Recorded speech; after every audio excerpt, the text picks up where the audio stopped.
welcome to another Purveyor of Light, Lightroom and Photoshop tip today. It's been requested numerous times, could I please give you a detailed run through of my workflow about getting from start to finish on a photo. And I said, okay, I'll do that. And it'll involve a couple different tools because that's just how I particularly work. But a lot of people are curious what tools I use and why and where. So we're going to go ahead and do that today. So I'm starting out like most of you. I have imported all my photos from a workshop done at a air museum. And during that, we're going to process all these images. And you can see we've got quite a few images here. All right, so we're going to have to pick and choose. And personally, I'm not going to sit here and edit, 300, pictures.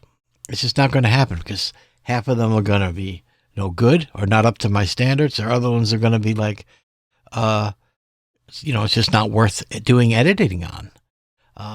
So I have a couple pictures here I see in frame of a B-29. Okay. I got 3 pictures of the engine cowling here with the prop of the B-29. And for those of you that know your history, know the B-29 is, one of the most famous B-29s, of course, is the Enola Gay. And that was the one that dropped the nuclear bomb during World War II. So anyhow, I've got these 3 very similar looking photos. And I don't know which one to use. So I could come in and go in and look at each one by hitting E, right? That'll give me a close-up of it. And then I can go back to G to go back to the grid and then go to the next one and repeat the process over and over. But I'm not going to do that. What I'm going to do is I'm going to say, okay, I could tell from this one and this one, so he'll hit the command key down, command or control key, right? And highlight both photos like I have here. Then all you need to do is hit compare mode. Now, you can just come down here and hover over each one until you find compare, right? Which is this one right here. Okay. Now, the compare is going to let us look. And we could drag the photo around, okay? And that's beautiful because that enables us to keep both photos that we're comparing side by side, and we can look for details. And what I'm looking for is focus, camera movement, and so forth. Or if one's a better frame, all. And I can tell right here that this one here is a better, it's got better focus. This one's okay, but this one is sharper. Okay. So I'm going to use this photo in my edit. Okay. So I'm going to go ahead and hit G for grid. And now I'm right back at the grid and I'm going to use this photo for my edit because I determined it's better than the other one. Now I'm going to mark it by flagging it. And I'll say, okay, this is a 3-star image. That just lets me know, okay, this is the one that I'm going to bother to edit. All right. So now that I've got it identified, compared, I'm going to go ahead and now move into the develop module, right? If I was just going to stay within Lightroom. So I come into the develop module and I can look around and I look over the whole image, the whole frame. Okay. And I say, what's the subject? In other words, in this particular picture, what is the main subject? Where do I want the viewer's eye to go? And of course, this one is the engine, right? Now, what distracts from the subject? What takes away from the photo? Well, one of those dull skies with not a cloud in the sky. It's a very light blue. So those are things that I want to address. Okay. I can look in here and I've got good focus. as from what I could see. But like this engine cowling, I'm going, it could be better. I'd like to put a little more texture, a little more tonal range, into the engine cowling. And other than that, I think it's a pretty good composition. And I don't think we need to do much to this. So I'm going to jump right into Photoshop and do this. So I'll go to the library, and with this picture, I right click on it, and I'm going to go edit in Photoshop. Okay. I don't do myself any editing in Lightroom. I haven't edited in Lightroom in years for myself. I just find that, Photoshop is just a better tool, and it gets the job done all in one place. Okay, so now we're in Photoshop. And like I said, I've already determined what parts of the photo are weak and which ones need improvement. So the first thing I'm going to do is I'm going to open up the raw filter. Okay, so I'm going to go to filter, and I'm going to go camera raw filter. And for the users, guys that love Lightroom, well, this is Lightroom right here. This whole window that just opened up is Lightroom. It's everything you're comfortable with, okay, is all here. Okay, so I always like to try to see what Lightroom and Photoshop will do in the auto function. So I just hit auto, and I could turn it on and off and determine if I like the starting point that they recommend. And they definitely brightened it up. It looks pretty good. I'm going to go ahead and keep the auto for starting points. Histogram looks good, and I'm going to hit OK. Okay, so now we've done that, and I want to turn around and now start working on the thing that I need to do here. I got to get rid of the sky. The sky it's taking my eye. Okay, and it shouldn't do that. It's because our eyes are naturally drawn to the brightest parts of an image, in case you don't know that. It's just a human thing. So I need to get this sky down, okay, at least a couple shades of blue deeper or something, so that it's not so much a distraction. Okay, so let's go ahead and see if we can save time. I'll go to edit, and I will say sky replacement, and I'll hit that. And I have a library of skies galore, okay? And I've got hundreds and hundreds of skies that I've taken over the years. So this one looks actually pretty good. Okay, so before and the after. And you'll notice the biggest thing that it's done for the image, okay, is it's darkened the sky to a deeper blue. And that means our eyes now are not distracted to the sky. See, look at the sky now. Your eye is instantly drawn to the bright point. By putting a sky down with just a little bit of airy cloud in it, the clouds really don't even matter. It's the luminous value that really does matter for improving the image. But I'm going to go ahead and leave this sky here. That looks good. Plug that in. And now on the background, I'm going to go in and I'm going to use the Nik collection. Go up to Filter and Nik collection, and I'm going to go into Color Effects Pro. And for Color Effects Pro, I want to do tonal contrast, which is going to give me that beautiful cowling enhancement. Now, if you look at the cowling here, okay, and you look around the rivet patterns and the oil stains and that, you'll see the detail. I'm going to turn it off. Off and on. Off and on. Okay, so it's really increased the contrast and the detail in the image. So I'm just going to leave it on default and process. Okay, like I said, I use multiple tools and whatever works to get the job done. Okay, so that's looking pretty good.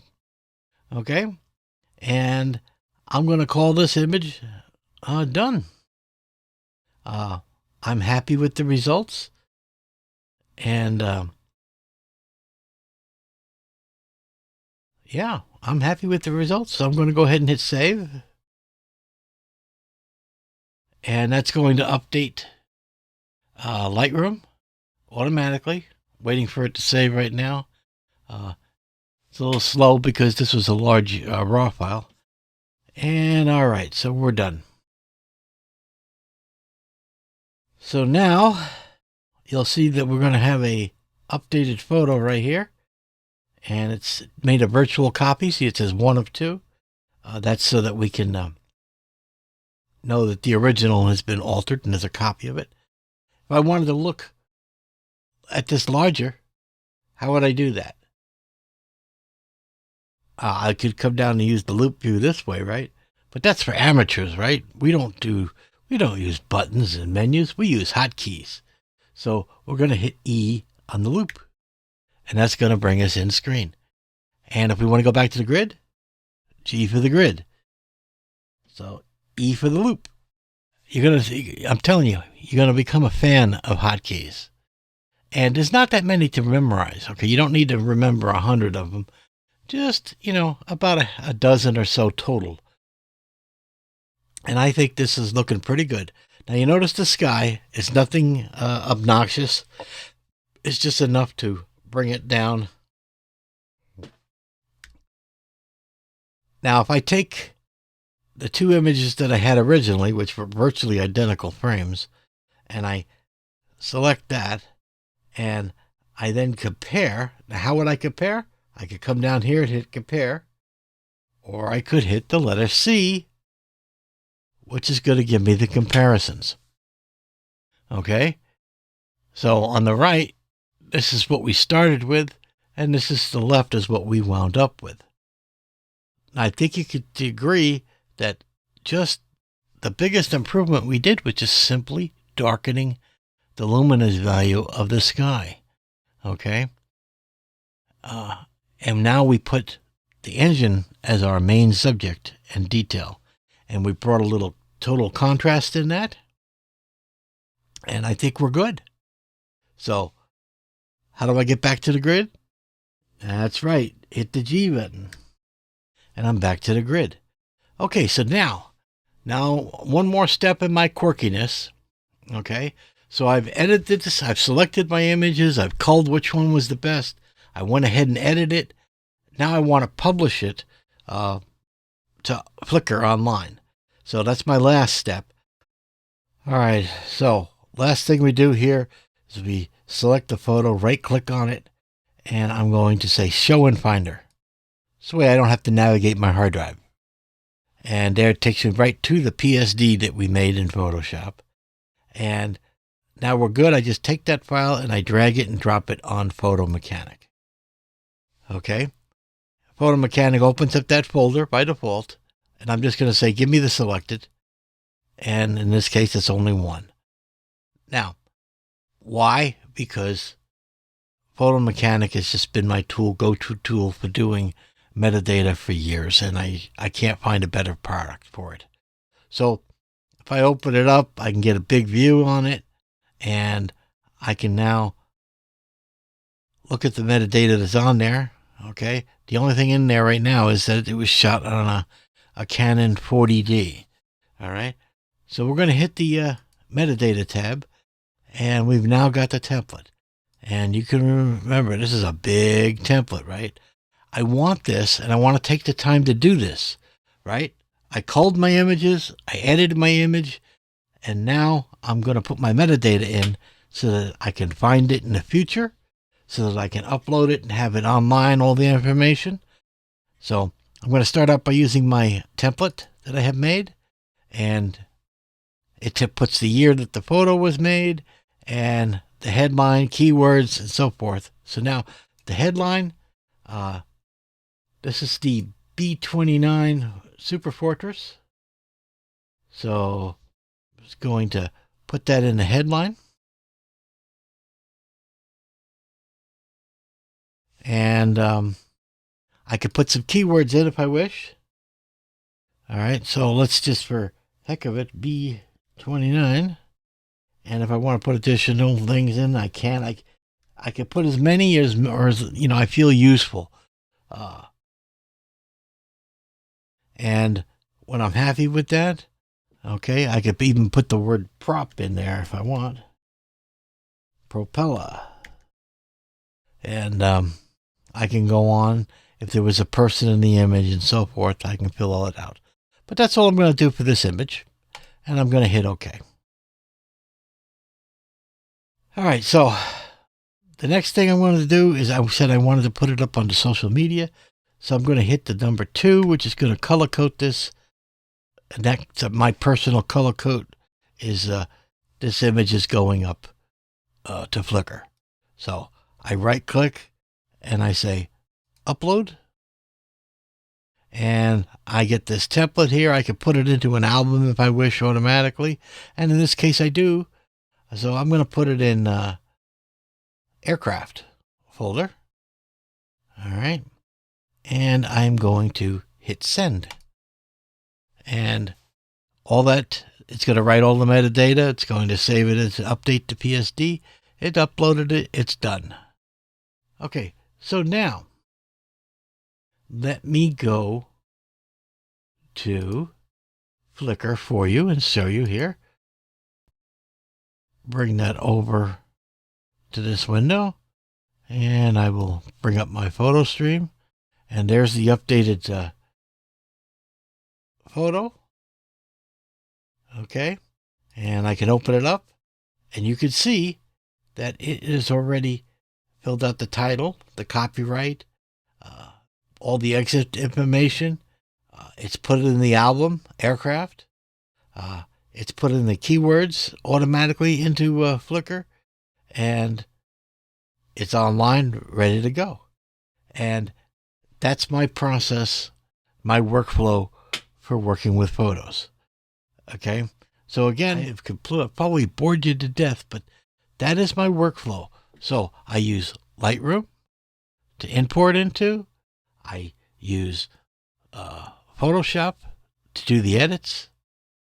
I used Photo Mechanic to put the metadata in at the end and upload to my online service. So that's it. So hopefully you found this useful. And until next week, you guys take care.